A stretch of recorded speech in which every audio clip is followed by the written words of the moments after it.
Մի հատ էլ ասում են ոնց բանի կաթողիկոսի անձնական կյանքին խառնվում եք, ոնց կաթողիկոսը անձնական կյանք ունի,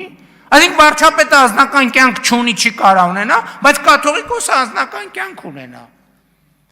Էսա կսկսեն բանի եպիսկոպոսների սեռական կողմնորոշման իրավունքը պաշտպանել միջազգային բաներով, կոնվենցիաներով։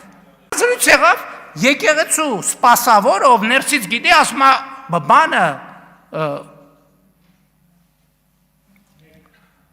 ինչ-որ մեկը սեռական կողմնորոշում ունի, ինձ հլա չի էլ հետաքրքրում ավանդական, ոչ ավանդական, որտեղ ինչ է շնակում եպիսկոպոսը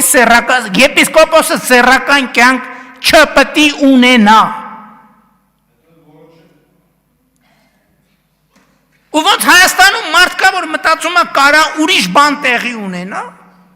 Հայաստանում մարդ կա, որ պաշտպանում է այս դիրքորոշումը, բացառված է, որ այդ մարդը Հայաստանի հետ կապ ունենա։